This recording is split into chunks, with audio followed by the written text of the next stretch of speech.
Vous ne pourrez pas supporter ce châtiment, car ce lieu n'a pas été créé pour les hommes, mais plutôt pour Satan et ses anges déchus. Ceux qui ne croient pas en Jésus, malheureusement, iront dans ce lieu de tourment. Jésus vous offre aujourd'hui la vie éternelle parce que demain ne vous appartient pas.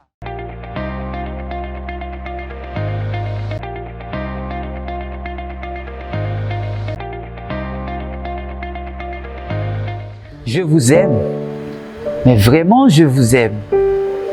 Aimer, c'est l'un des verbes le plus conjugués, que ce soit dans les relations amicales, familiales, sentimentales et autres. On se sert de ce verbe pour exprimer nos sentiments à l'égard de quelqu'un. Les grammairiens disent qu'aimer est un verbe d'action. Le fait d'aimer quelqu'un nous pousse à poser des bonnes actions à son égard. Plus on aime, plus on est prêt à faire des choses qu'on ne ferait jamais.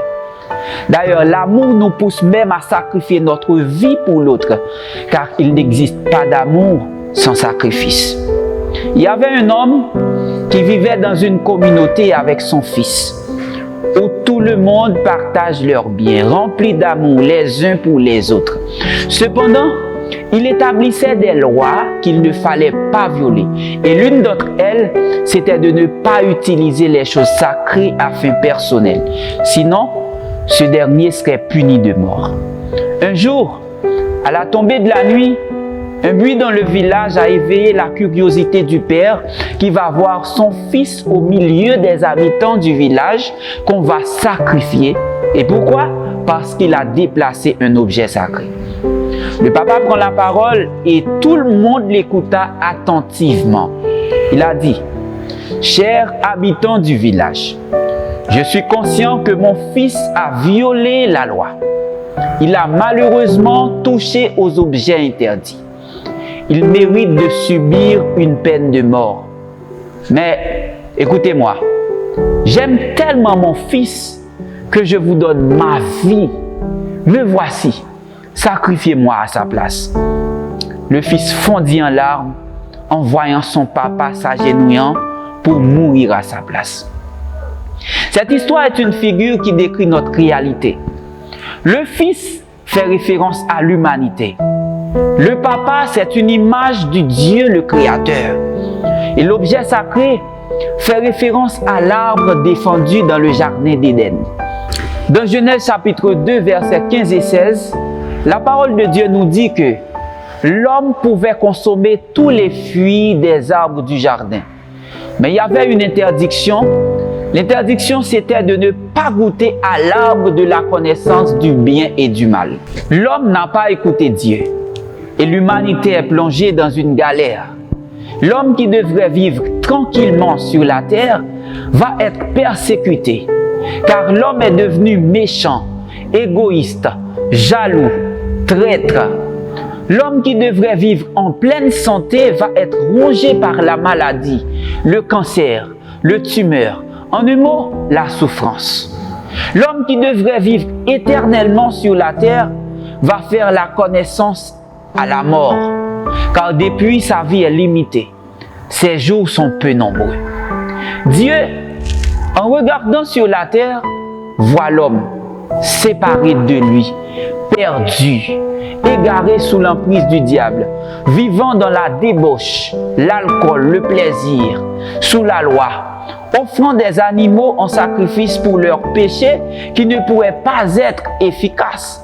Car il est dit dans Hébreux 10, verset 4, « Il est impossible que le sang des taureaux et des boucs ôte le péché du monde. » Donc, si le sang des taureaux et des boucs ne peuvent pas, il va falloir un sang humain. Dieu jette un regard sur Abraham qui malheureusement a menti. Il a une semence de péché en lui. Il se dirige vers Noé, homme intègre, mais qui, après le déluge, s'est enivré. Il ne peut pas, car la semence du péché est en lui. Il se dirige vers Moïse, homme de gloire, qui a reçu la loi, qui a délivré le peuple, qui a fait sortir le peuple en Égypte et élimina Pharaon et son armée. Mais Moïse a un problème. Son problème, c'est qu'il est très colérique. il ne peut pas. Finalement, le constat de Dieu est clair que sur la terre, il n'y a point de juste, pas même un seul. Dans ce cas, il va falloir un homme juste pour sauver l'humanité, pour restaurer la relation de l'homme avec son Dieu. Alors, l'amour de Dieu va lui pousser à envoyer Jésus, l'homme intègre, l'homme juste et droit, l'homme qui n'a pas la semence du péché en lui, son Fils unique, à savoir Jésus-Christ. Pourquoi ce grand sacrifice? Ça prouve premièrement la dimension d'amour de Dieu pour ceux qui périssent. L'amour qu'il a pour les gens de mauvaise vie. Il veut les délivrer. L'amour qu'il a pour ceux qui sont sous l'emprise du diable. Mais pour ce faire, il faut qu'un juste meure. Il faut un sang innocent pour être délivré des malédictions du péché. La Bible dit dans Jean 3, verset 16, « Dieu a tellement aimé le monde, il a donné son Fils unique. » Lorsque vous aimez, vous donnez, car l'amour vous pousse à donner, l'amour vous pousse à faire des choses, l'amour vous pousse à offrir. Et Dieu a donné celui qui fait la joie de son cœur. Il a donné juste pour sauver l'humanité. Mais pour avoir cette délivrance, il ne vous demande pas de faire des pèlerinages. Il ne vous demande pas de donner votre argent. Il ne vous demande pas de donner de grandes choses. Il vous demande seulement de croire en lui. La délivrance est là, car Jésus est réellement monté à Golgotha. La Bible dit qu'il a été méprisé, rejeté, flagellé pour vous sauver. Son sang a été coulé pour briser les liens de sang dans votre famille qui vous empêchent d'avancer. Mais pour avoir cette délivrance, il ne vous demande pas de faire des pèlerinages. Il ne vous demande pas de donner votre argent. Il vous demande seulement de croire en lui. Il vous demande seulement d'offrir votre vie à lui. Car la délivrance est Jésus. Jésus est réellement monté à Golgotha. La Bible a dit qu'il a été méprisé, rejeté, flagellé pour vous sauver. Son sang a été coulé pour briser les liens de sang dans votre famille. Les liens de sang qui vous empêchent d'avancer. Les malédictions qui vous empêchent de prospérer. Il vous demande seulement de croire en lui. Croire qu'il est Seigneur et Maître. Il est dit, quiconque croit en lui ne périsse point. Périr, cela veut dire qu'après la mort, tout n'est pas fini. Dans Hébreux 9, verset 27, il est dit, il est réservé aux hommes de mourir une seule fois. Après quoi vient le jugement. Laissez-moi vous dire qu'après la mort, tout n'est pas fini. Vous allez rendre compte de votre passage sur la terre. Après la mort, vous serez à nu devant votre Créateur. Et après le jugement, si votre nom ne figure pas dans le livre de vie, votre place se trouvera dans les temps de feu et de soufre.